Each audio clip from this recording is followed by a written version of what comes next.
Ya comienza DQI, Diseño que Incluye, un programa conducido por Lorena Obiol, dedicado al diseño inclusivo, con entrevistas a referentes de la arquitectura, el interiorismo, el diseño industrial, el gráfico, el de indumentaria y textil, el de imagen y el sonido, el paisajismo y el diseño urbano.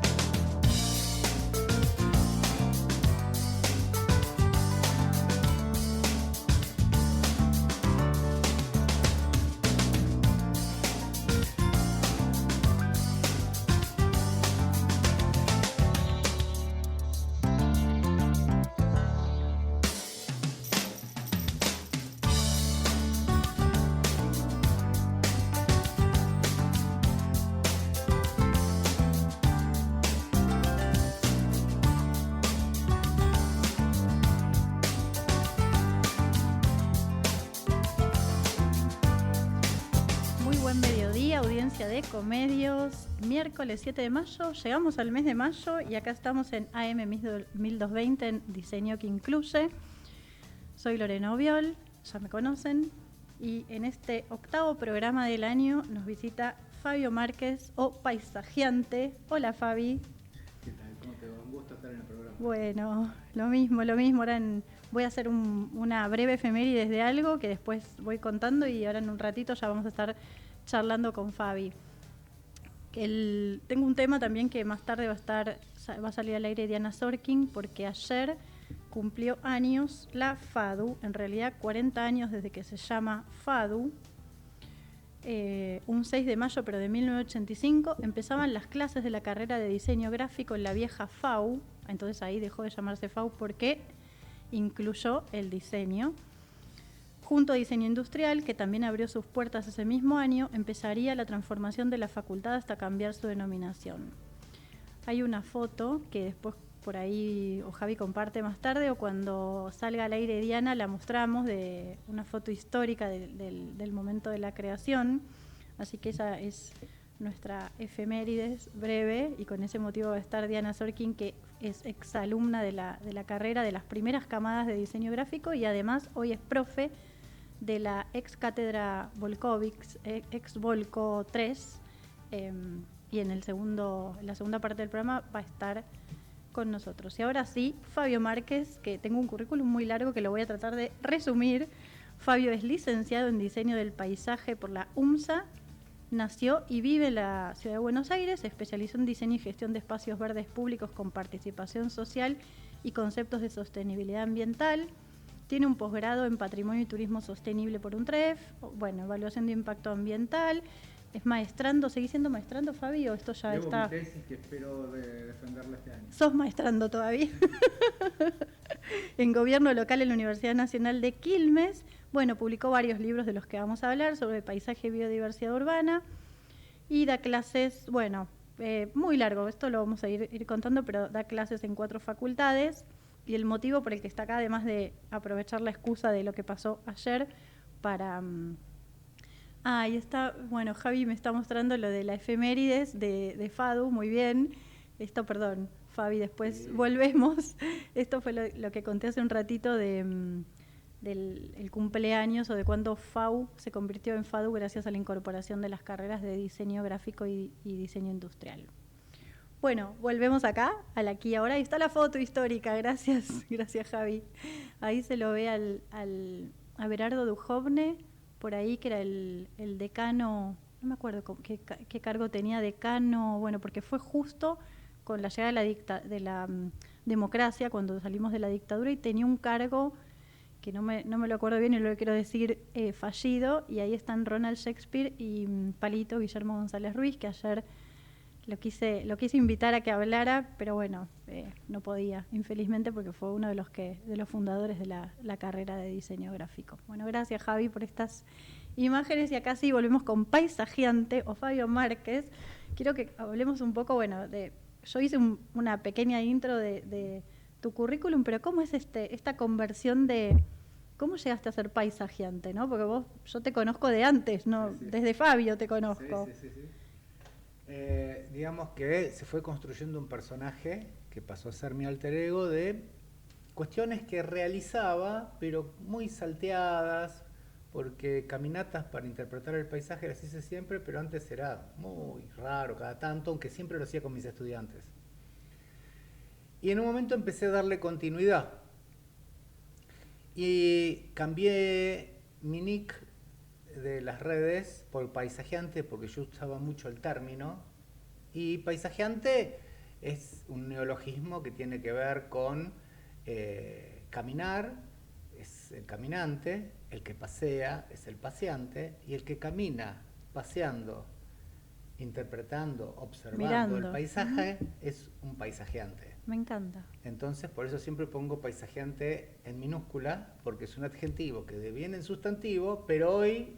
Es un nombre propio. Ya me lo Claro. han puesto, la gente me llama paisajeante. De hecho, ayer un compañero del diario me dice, ¿va paisajeante a tu programa? Sí, o sea, ya ya no está. sos Fabio. No, ya no. sos Fabio.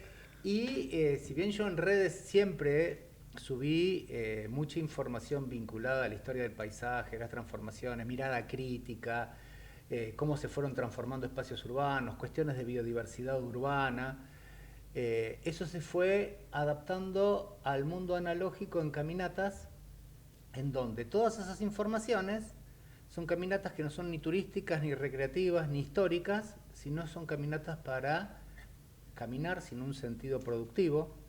Nunca digo a dónde vamos, sino dónde nos encontramos y que vamos a estar 2 horas caminando, porque lo que importa es eso no caminar sabía. y no a dónde llegar. El Eso no objetivo no es el sabía. punto del destino. Y que en ese caminar, como práctica hoy revolucionaria, digamos un caminar sin sentido productivo, sino que es porque tengo ganas y por ocio, observar la ciudad. Que una ciudad como Buenos Aires, que es tan maravillosa, a pesar que le dan como en bolsa, está llena de situaciones, detalles que si vamos entrenando nuestra mirada, a lo Las mejor no podés sabemos ver. qué es lo que descubrimos, pero nos despierta una curiosidad Me encanta.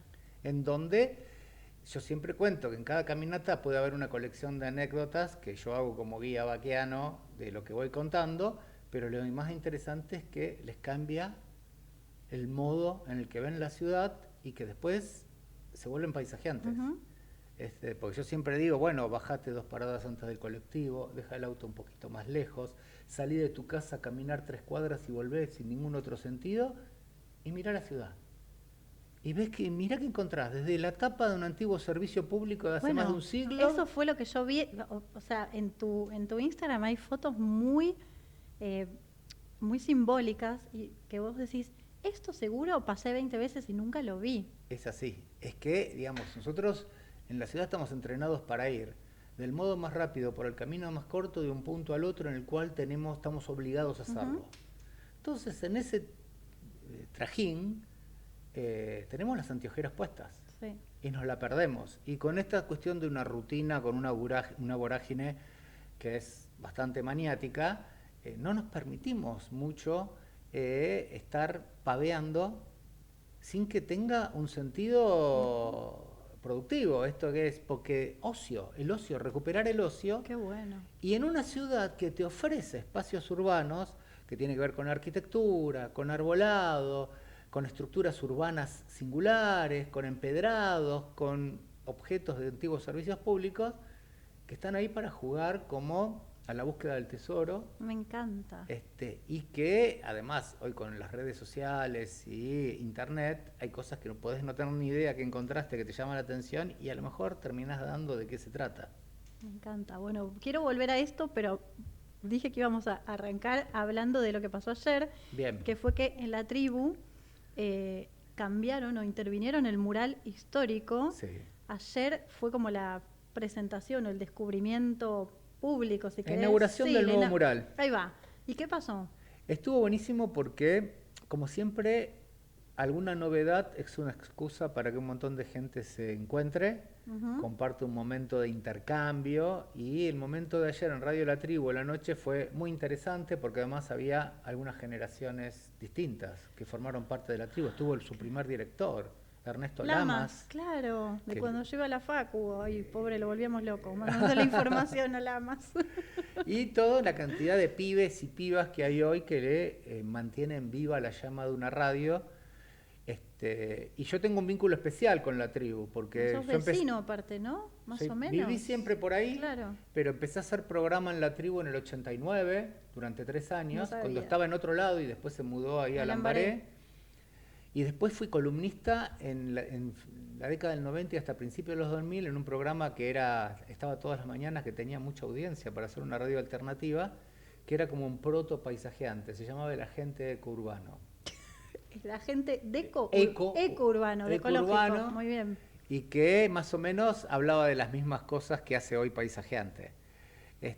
Y bueno, y ahí estuvieron los artistas que habían hecho el mural, 2 de los artistas que hicieron el mural viejo, por otros 2 están en el exterior.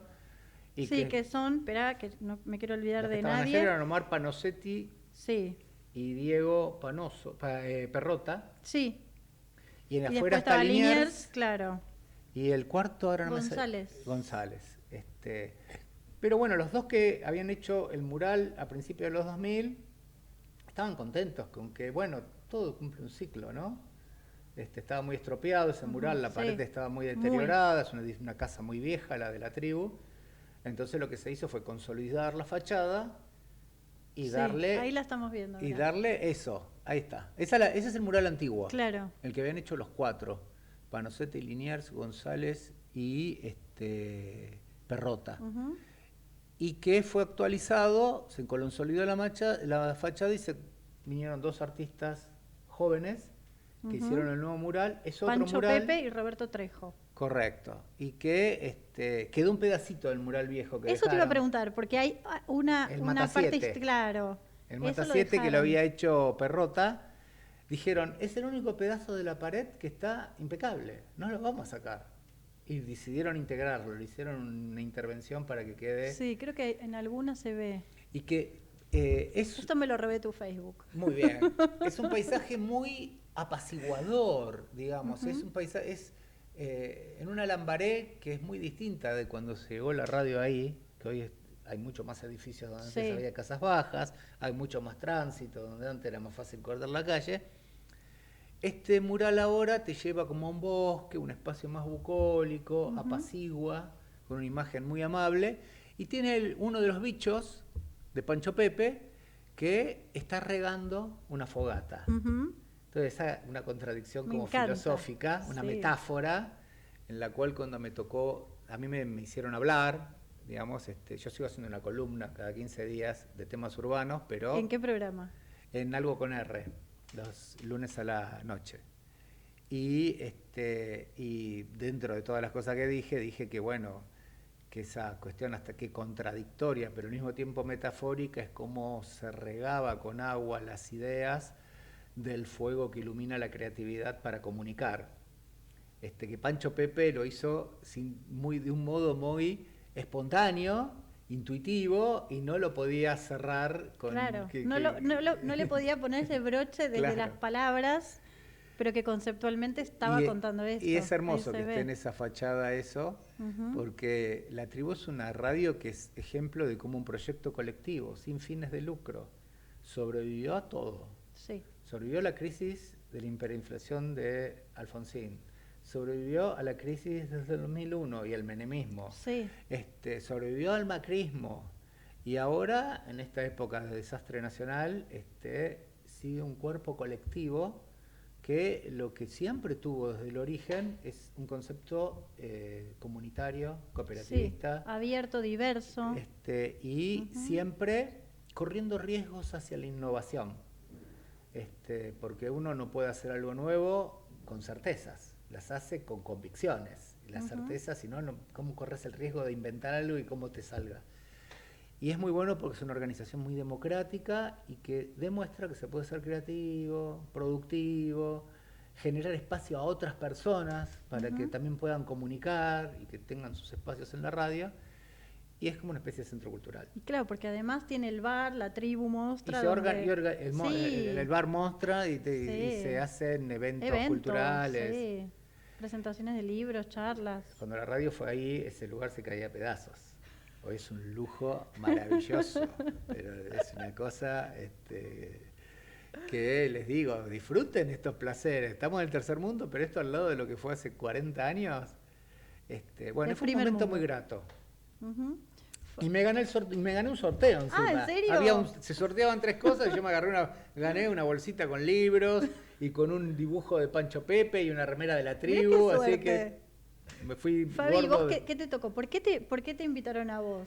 ¿Porque ¿Y para el qué? mural es un paisaje o por qué? No, para que tratar de hacer una síntesis vinculado a conocer la radio, el patrimonio. Entonces hablé un poco de patrimonio tangible e intangible, la cultura, la expresión artística, digamos. Yo soy medio un combo, fui 4 años director de una facultad de artes, estuve en la radio muchas veces, Sí. trabajo mucho cuestiones de patrimonio de la urbano. Entonces me dijeron, vos tenés que venir y hablar 15 minutos y hacer una Perfecto. síntesis de lo que te parezca, lo que se te ocurra, lo que quieras. Y porque hay afecto también, cariño, entonces Más que nada. y bueno, mi rol de responsabilidad fue tratar de ponerle alguna cosita más a la reflexión de lo que era un espacio más festivo. Claro. Y después hubo así encuentros, Brindis, fiestas. comida, Qué lindo. charla. Me dio una pena no llegar, me dio una pena. Estuvo muy lindo. Conocí gente nueva, la tribu siempre se conoce Siempre. gente nueva. Me encanta la y te tribu. reencontrás con gente de antes. Ujú, me encanta. Bueno, ahora sí quiero retomar el Bien. tema de las caminatas, que yo también te robé unas No, por imágenes, favor. pero cuando vuelva Javi ahí las vamos a ir poniendo. Ay, gracias Javi, justo te estaba nombrando para las fotos de las caminatas y que cuentes un poco esto, la iniciativa, porque yo en tu Instagram, en tus redes veo multitud de gente, o sea, Sí. ¿cómo convocás? Y encima yo pensé, no sabía que vos no decías a dónde se iba. No. O sea, vos citás un lugar que es un barrio, que la gente imagina que va a circular por ese barrio, pero nada más. Sí, en general mis caminatas son un punto de encuentro.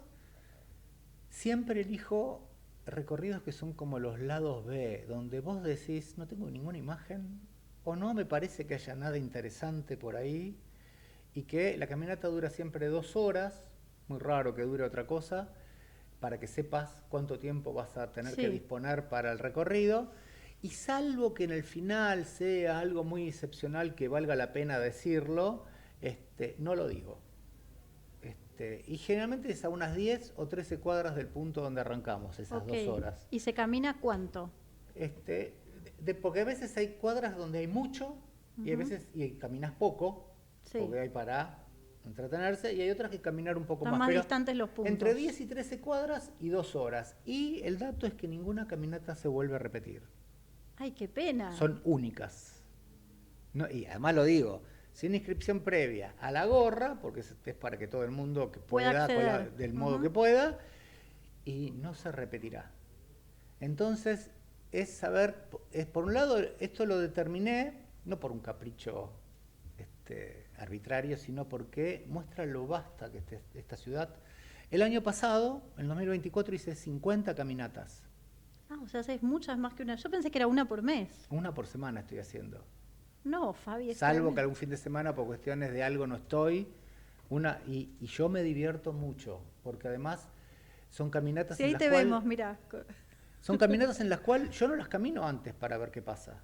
¿Y qué? ¿Y Yo cómo? calculo, digo, dónde elijo, pienso dónde terminar, improviso en el medio, capaz que doy una vuelta a una esquina donde no pensé que íbamos a doblar. Pero vos cuando la planificás ya sabés o sea, sabés los puntos donde Conozco vas a mucho parar. la ciudad, conozco mucho la ciudad. Entonces, a veces por ahí me hago una escapada a alguna esquina para ver si no demolieron algo que quería mostrar, porque esta ciudad se Ok, carga sí. mucho. Ujú.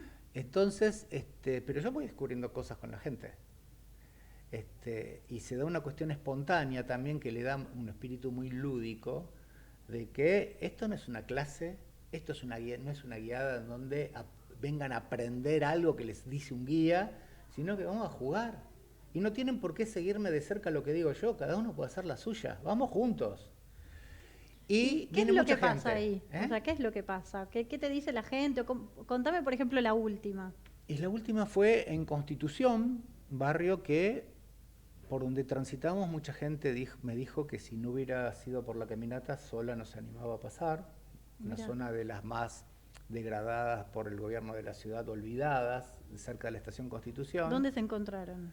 Nos encontramos en Garay y Entre Ríos, Ujú. y fuimos haciendo zigzag, metiéndonos por entre Constitución, y después agarramos Brasil derecho hasta la plaza y después terminamos adentro de la estación. Y claro, Constitución es un barrio que está lleno de patrimonio arquitectónico y vestigios de otra época.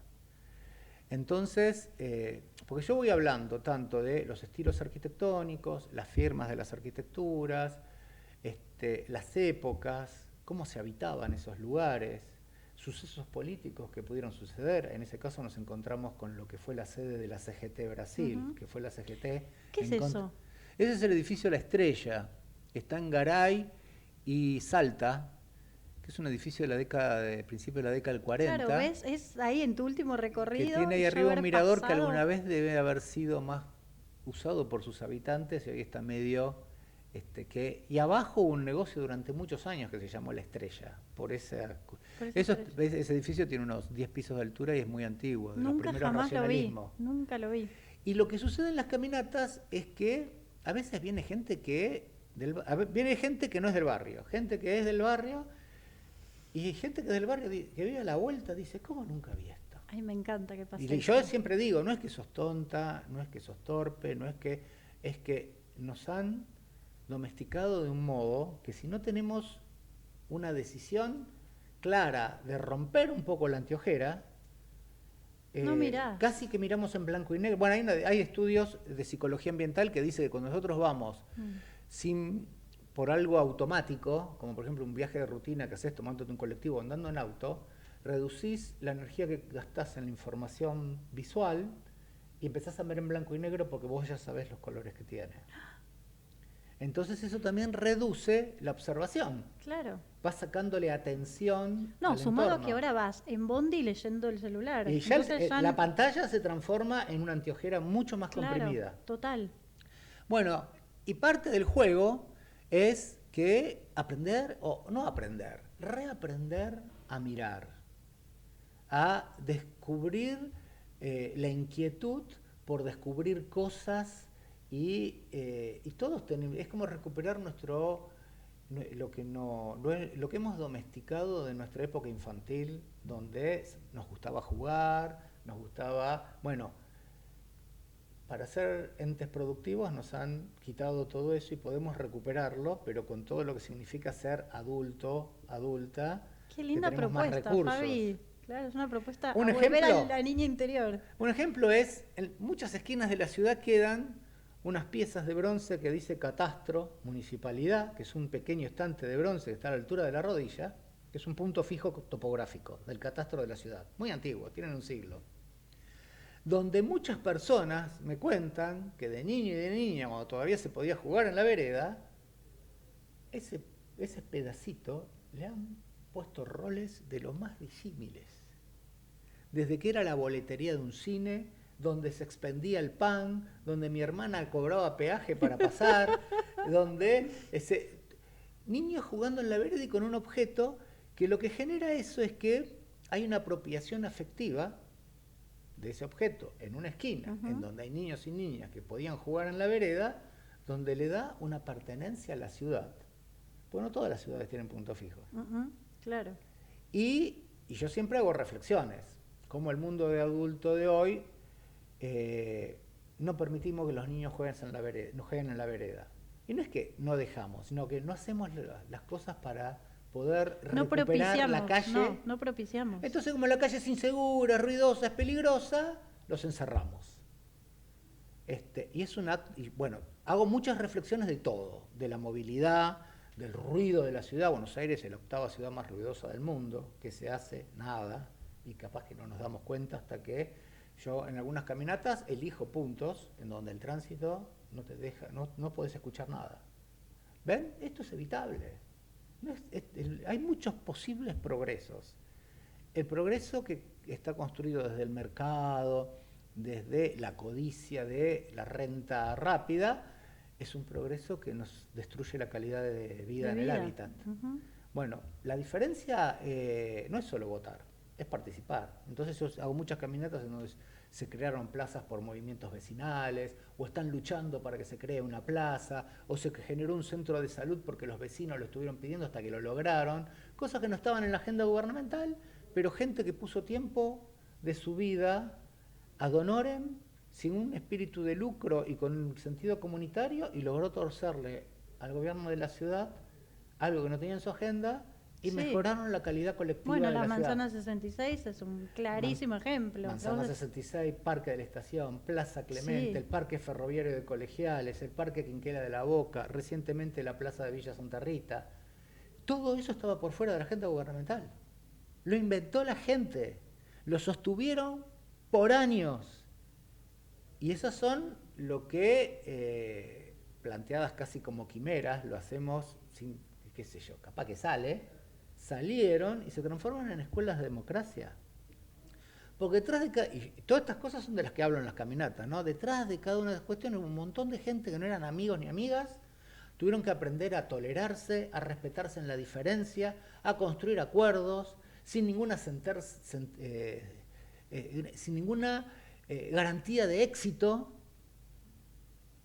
y lo lograron.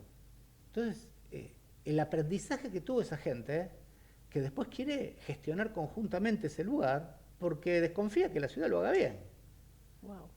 Entonces, mejora la calidad de la demanda, construye ciudadanía de modo solidario, después se construye una comunidad solidaria que articula desde otro lugar. Por ejemplo, Amparo Ambiental Chacarita, son los que han discutido el código urbanístico en Chacarita, que les vienen pegando para subir las alturas, descatalogar casas. Patrimoniales, sí. Y gente del barrio se fue juntando, hacen plenarios todos los meses, y ahí no hay un objeto tan claro como una plaza, un centro cultural, sino todo el barrio. Discutiendo el Maravilla. código con la ciudad, y que alguno es arquitecto, pero la mayoría tienen otro perfil. Y aprendieron a discutir con funcionarios, fueron a la legislatura, se anotaron en masa a la audiencia Sí. pública el año pasado, y hoy construyen una red, una trama solidaria, comunitaria, en donde se necesitan cosas y se las prestan, se ayudan, que es recuperar el sentido de barrio antes que el neoliberalismo lo empiece a romper. Primero en la cuando éramos dictadura chicos, y después sí. en el menemismo, Ujú. digamos. La dictadura fue el principal rompedor de esas cosas, el menemismo también, y bueno, y ahora estamos en una época que, como ya que está en boga el Eternauta, Juan Salvo dice, nadie se salva solo. Ujú.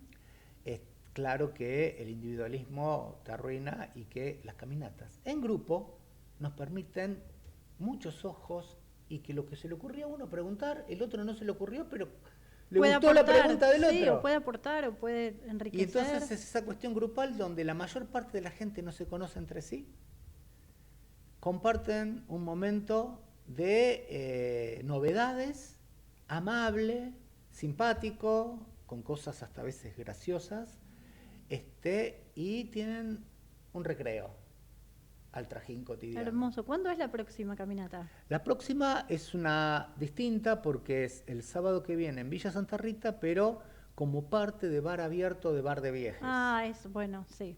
Bar de Viejes, que para quienes no lo sepan, en Instagram está y que tiene una web, es quien pone en visualización los bares de antes, Ujú. para que vayamos a esos bares y que no lloremos después porque los cierran cuando no íbamos. Claro, sí. Y suele armar bares abiertos que lo hace siempre en un solo bar y no se vuelve a repetir. Tiene una lógica parecida a la mía, que es elige un bar, que es un bar de los de antes, un bar de Viejes, y se arman movidas culturales alrededor y dentro del bar para que mucha más gente lo conozca. En este caso a mí me toca hacer una caminata que termina, acá se sabe dónde termina, porque termina en el lugar. bar. La primera actividad de este bar abierto es la mía, que es a las 5 de la tarde en el Pidio González y Álvarez Jonte. Arrancamos, vamos a hacer un recorrido que terminará en el Tokio, un bar que había cerrado, muy antiguo, de Villa Santa Rita, cerró en pandemia. Jonte, ¿no? ¿En qué calle Es está? en Tokio y Jonte. Ujú. Tokio es una cortada de una cuadra. Y que los que lo restauraron lo hicieron bien. No como algunas restauraciones a veces que, como la Giralda, que le hicieron percha. Uy, está tremenda, me da una tristeza. Bueno, el Tokio, un caso que puedo darle de referencia, por ahí es más conocido, es el Roma del Abasto, que lo pusieron bien, pero respetaron hasta el cuadro de San Martín que había viejo en la pared del Roma del Abasto antiguo. Bueno, y el Tokio es como una joyita en una ciudad donde a veces las franquicias gastronómicas nos llevan puestos los bares de antes. Y bueno, entonces es una celebración a caminar por un barrio que vamos a pasar por la nueva plaza, la única plaza que tiene Villa Santa Rita, porque Villa Santa Rita no tenía plazas, es verdad. y estuvieron 40 años luchando por la plaza. Y ahora van por más plazas. Muy bien.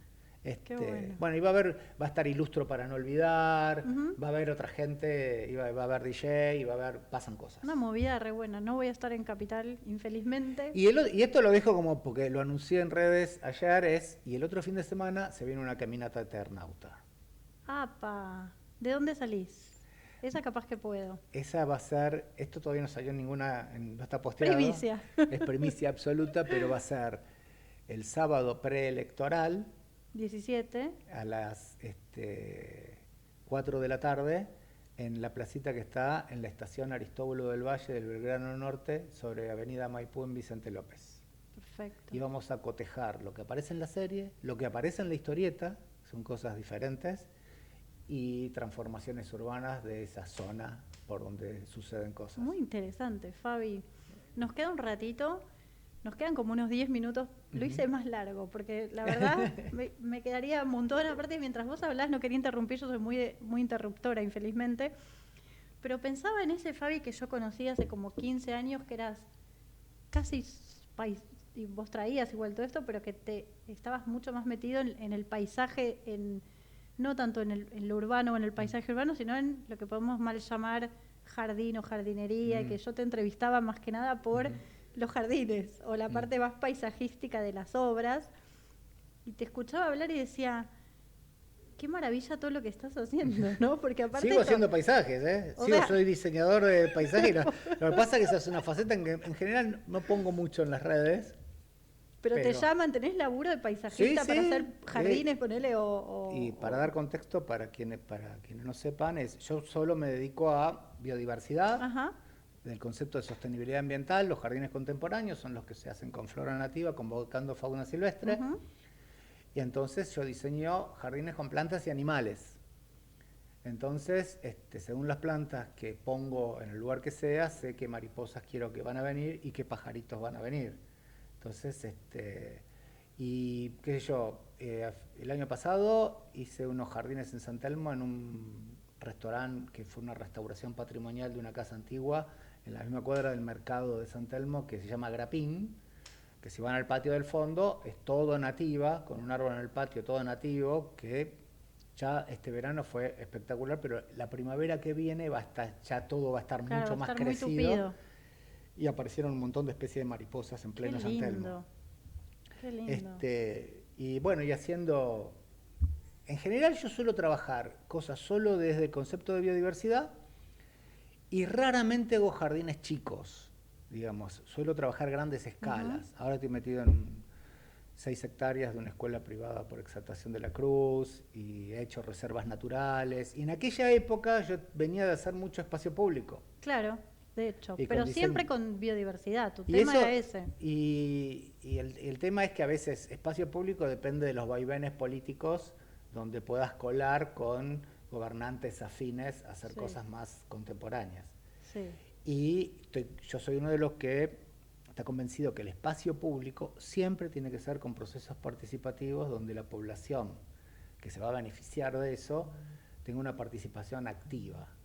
Y no ir a explicarles un proyecto y que corrijan algo. No. Entonces, incluso tengo un libro que lo publiqué en el 2011, que es una metodología de diseño participativo de espacios públicos, y tengo una postura ideológica muy clara, y que no es solamente una cuestión demagógica, sino que creo que salen mejores proyectos, menos posibilidad de errores, y que la gente se lo apropie. La comunidad puede participar, claro, en hacerlo, en pensarlo. El primer parque de flora nativa de la ciudad, y que se hizo con la metodología tal como yo la quería, porque a veces me recortaban un poquito, fue el Parque Quinquela de la Boca, que se inauguró en el 2006, recibió 2 premios internacionales, y que la gente hoy sigue participando en un lugar donde fue muy castigado por el primer macrismo porque en su momento cuando Macri era presidente de Boca se había querido quedar con los terrenos y los vecinos lo impidieron, juntaron 18.000 firmas, hicieron una movida tremenda.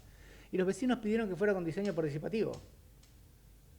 Maravilloso. Porque temían que les cayera un plato volador que no tuviera nada que ver. Nada que ver, ni con el barrio ni con lo que ellos querían. Y lo loco es que en el 2006 la Ciudad de Buenos Aires tuvo su primer parque de flora nativa y el segundo recién en el 2018, en el cual yo también estuve involucrado porque es el proyecto de ley para que ese parque se haga.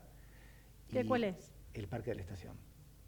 Claro, que después vos ahí... Fui coordinador 2 años, fui el primer coordinador que trató de ordenar un poco la estructura del funcionamiento de la mesa de trabajo y consenso. Pero pasaron 12 años. Sí, tremendo. Y los dos fueron por movidas vecinales. Cuando en otros lugares del mundo la discusión de la Agenda 2030, no ahora, hace rato, la Agenda 2030 para sostenibilidad ambiental, cómo adaptar las ciudades al cambio climático y todo eso, es algo cotidiano, ¿no? Tenés que tendar con cada funcionario, volver a explicar todo, que no es un capricho de hippie, sino que tiene que ver con combatir el efecto isla de calor, recuperar la diversidad, generar otro tipo de espacios verdes públicos. Bueno, y los que sostienen esa bandera es la gente.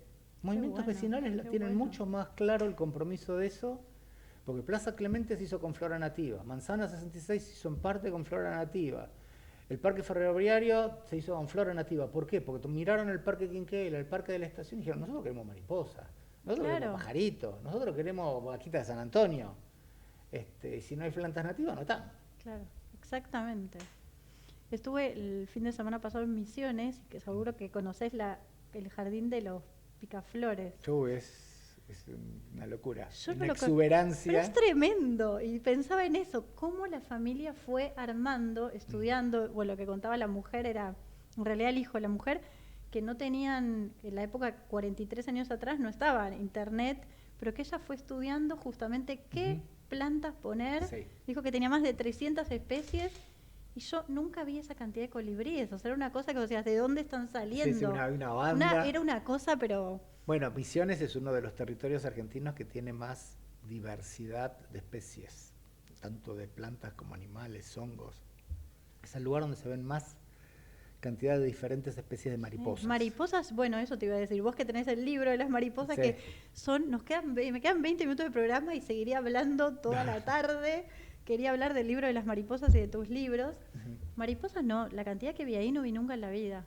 Nunca vi. Que es un lugar que el clima favorece, porque siempre la fauna está en función del soporte vegetal.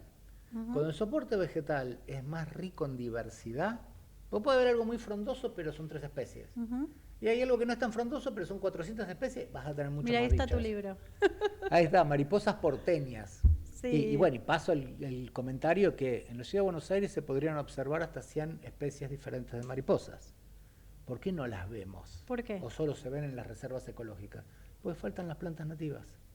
La mayor parte de las mariposas están, si está 1, 2 o como mucho 3 plantas. Pero ¿Cuáles son? Contanos cuáles son, a ver si nosotros desde lo que podemos hacer. Yo con mi balcón... De las más comunes, ¿no? Hay una mariposa anaranjada que le dicen espejitos, Dionie vanilae, que es una mariposa que, porque siempre es en su estadio oruga, ¿qué planta come?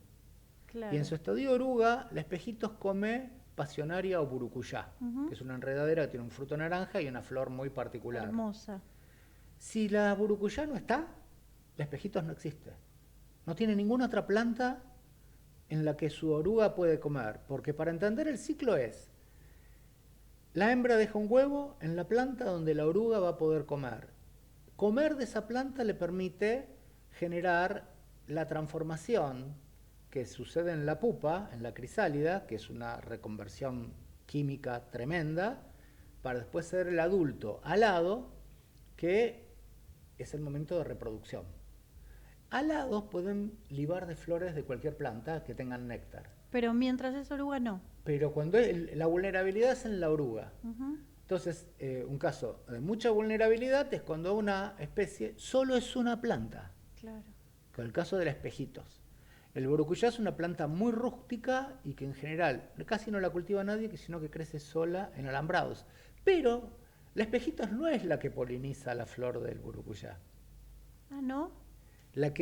Quien poliniza la flor de burucuyá es una abeja carpintera, que es como una especie de abejorro, que se mete en la flor y el polen se le pega en la espalda y después va a otra flor y la poliniza. Y al polinizarla recién puede salir un fruto, que el fruto tiene las semillas para que salgan nuevas plantas, pero esas semillas no son fértiles si no pasan por el tracto digestivo de un ave. O sea, es como Entonces ahí vemos lo increíblemente complejo, pero eficiente, que a lo largo de millones de años ecológicamente se generaron estas asociaciones entre especies diferentes que garantizan la perdurabilidad. ¿Por qué? Porque la burucuyá le da la posibilidad de que existan espejitos.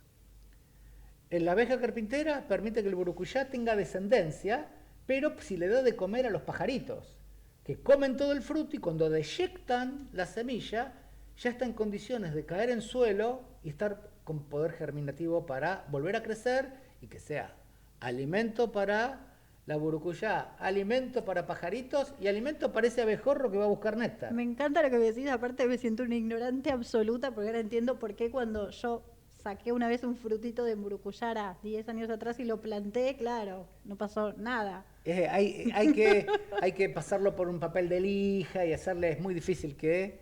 Claro. Pero ahí vemos que son recursos de la naturaleza, que la naturaleza, todas estas cosas se desarrollan ecológicamente por azar, y el éxito en el tiempo, entonces, ahí podemos entender a una escala tan pequeña que cuando rompemos algo de la naturaleza, un ecosistema, estamos rompiendo mucho más de lo que vemos. Porque podemos estar alterando una cadena de relaciones que hacen que se derrumben un montón de especies que a lo mejor ni siquiera las teníamos identificadas. Sepamos que cerca de los 2/3 de los seres vivos que hay en el planeta todavía no los hemos identificado. A pesar que creemos que National Geographic nos cuenta que manejamos todo, por eso no podemos reconstruir ecosistemas.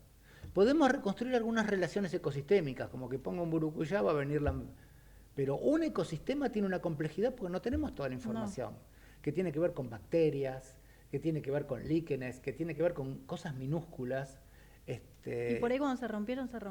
Cuando ya los hicimos percha, no... Y por eso lo mejor es que nos queda poco no romperlo. Entonces cuando vemos que hay demandas de que no sigamos perdiendo bosque nativo, que no perdamos humedales, que no perdamos esos ambientes que a veces algunos no son tan pintorescos, o son ambientes más desérticos o más o menos atractivos de nuestra lógica cultural. Porque, yo lo digo también en mis caminatas, el paisaje no existe. El paisaje es una construcción cultural, por lo tanto es subjetiva.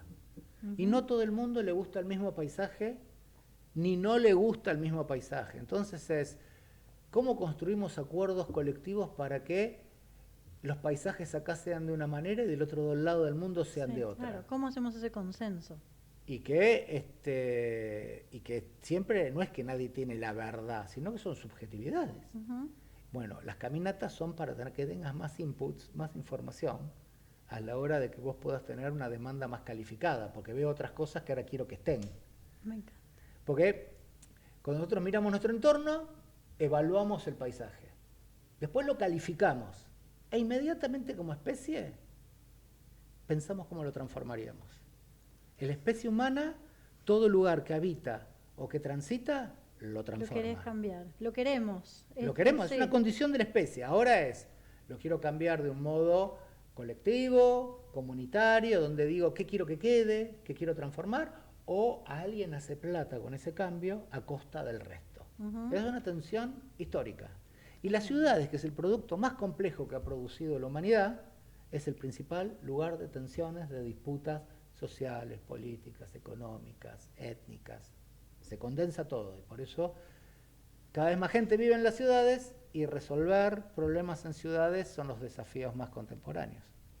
Fabi, mil gracias. La verdad es que, mirá, ¿a qué hora dije que iba a cortar? Nos no, fuimos a la miércoles. Nos recontrapasamos. Bueno, no, vamos... Ay. Está, Es listo. que Me voy. No te vayas, quédate, porque ahora igual hacemos un corte, tengo que hablar con Diana Sorkin, pero la verdad quiero que vuelvas. Bueno. Quiero que vuelvas y sigamos charlando. Dale. Muchas gracias, Fabi. No, gracias Nos por vamos a un invitarme, cortecito, Lore. mínimo. Nos vamos a un corte. Ecomedios.com AM 1220. Estamos con vos. Estamos en vos. Informate en ecomedios.com. Seguinos en TikTok, @ecomedios1220. DQI, Diseño que Incluye, un programa conducido por Lorena Obiol, dedicado al diseño inclusivo.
Bueno, seguimos en Diseño que Incluye. La verdad que estuvo Fabio Márquez, paisajeante, y nos recontra colgamos hablando, y yo quería seguir hablando, pero la tengo a Diana Sorkin.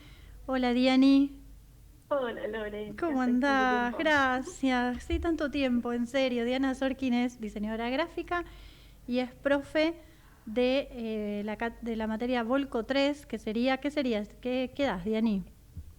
La materia es diseño gráfico, es una de las materias troncales de la carrera en la FADU, y en realidad ahora es ex Volco 3.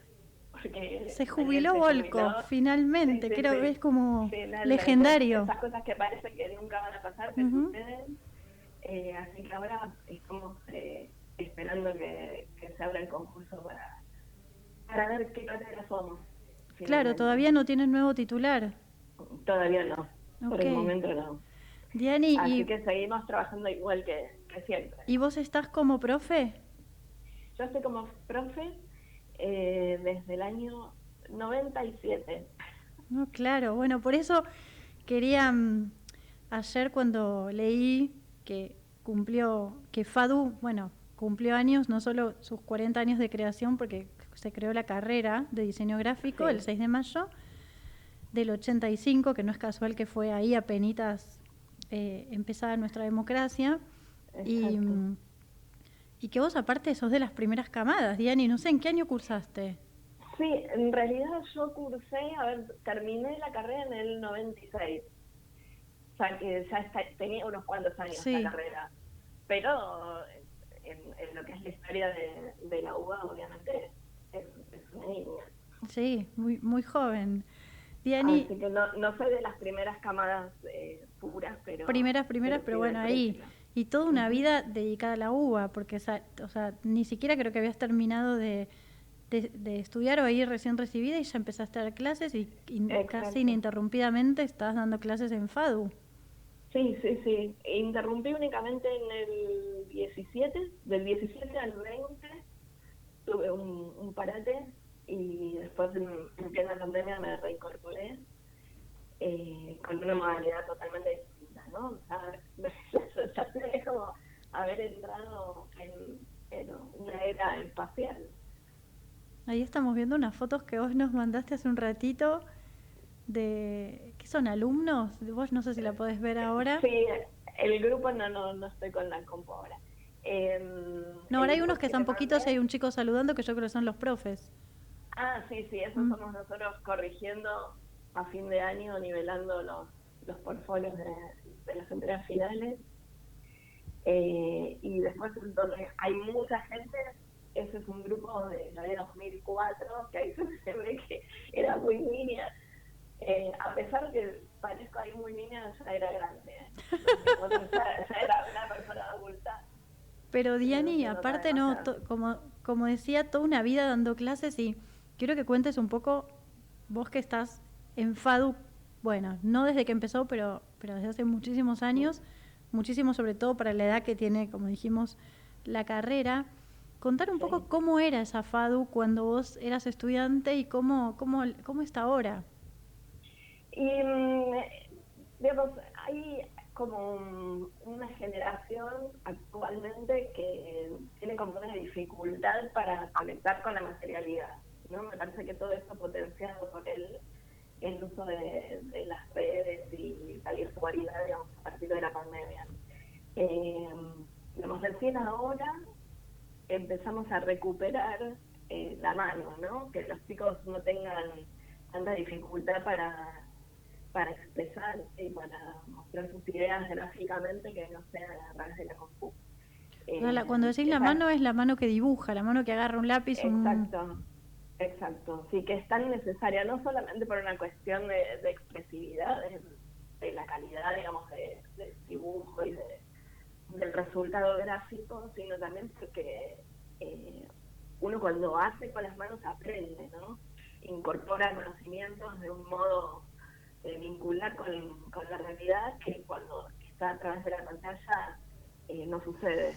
¿Y cómo haces vos como profe para incentivarlos en esto? O sea, porque es mucho más fácil, de hecho nosotras que, no sé, cuando nos conocimos en, no sé, 2000 era, Diani, Sí, fines del... Teníamos la compu y usábamos mucho la compu, pero yo me recuerdo usando la Virome mucho más que ahora. ¿Cómo haces para incentivar a los pibes y a las pibas? Y es difícil, es realmente muy difícil. O sea, la propuesta tiene que ser muy atractiva para que realmente lo disfruten y se enganchen de algún modo de poner el cuerpo, ¿no? Esa es la gran dificultad, poner el cuerpo. Ahora justamente estamos haciendo un trabajo práctico que tiene que ver con el espacio, para lo cual los invitamos a hacer un recorrido por la ciudad, escuchar atentamente lo que hablaban los 5 compañeros, porque es realmente importante, ¿no? Poner el cuerpo, estar en el espacio y sentir es lo que pasa si paso por abajo de un puente, si miro las cosas desde arriba de una baranda,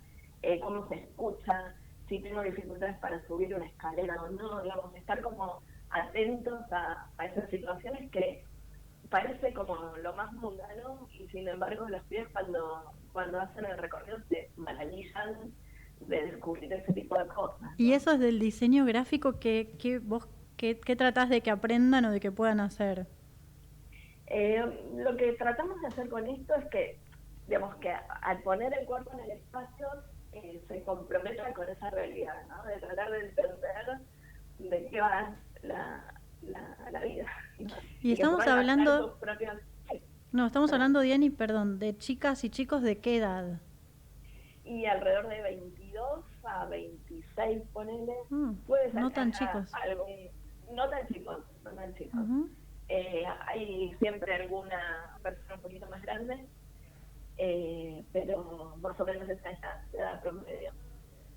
Bien. Sí. Diani, y tengo 5 minutitos, pero igual te quiero... No, está bien, porque la idea era hablar 10 minutos más o menos de la carrera hoy y de la carrera cuando vos eras estudiante, que ya un poco me contaste cómo es la diferencia, pero una pregunta por ahí muy obvia es ¿qué pasa hoy en FADU y qué pasa hoy en FADU con las mujeres, ¿no? Porque cuando vos estudiabas era una realidad y hoy es otra. Sí, vos sabés que llamativamente cuando yo empecé la carrera, yo venía de otra carrera anterior, de las ciencias de la educación, había hecho un poquito más de la mitad y éramos todas mujeres. La gran mayoría, había un varón, cuando hice el cambio de carrera, para mí fue un contraste muy grande porque en un grupo había más de la mitad que eran varones. Claro. Justamente era todo lo contrario. Y ahora no, ahora somos muchísimas más mujeres dentro de la carrera.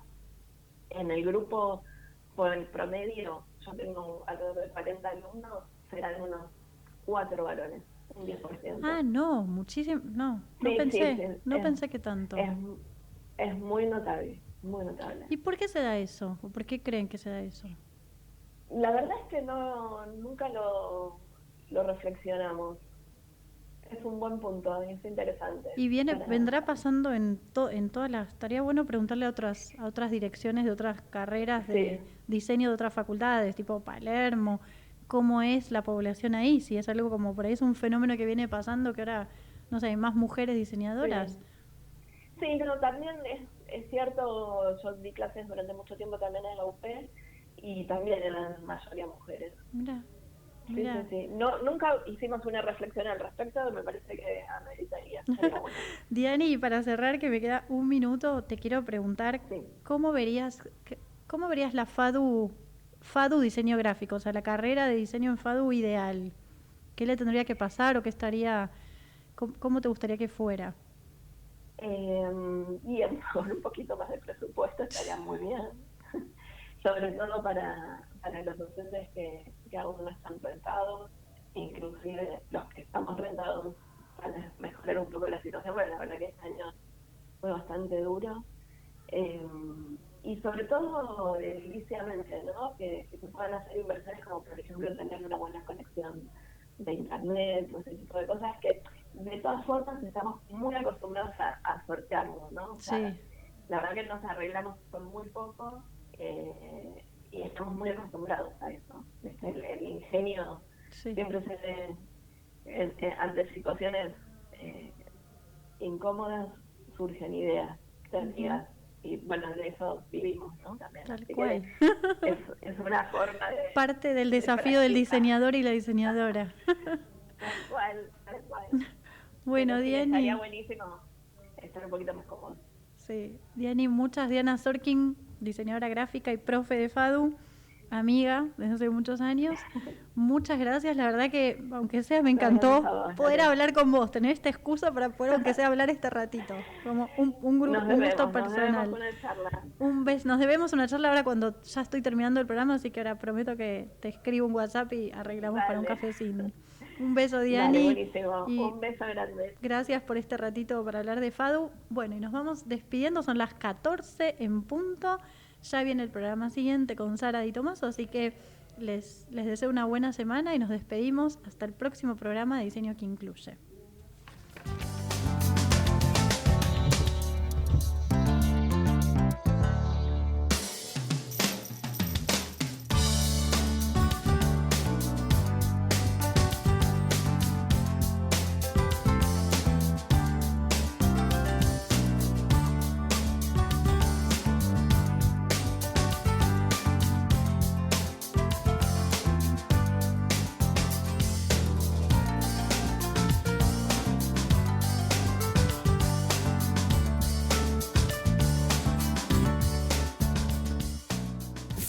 Desde Buenos Aires, transmite LRI 224, AM 1220, Ecomedios.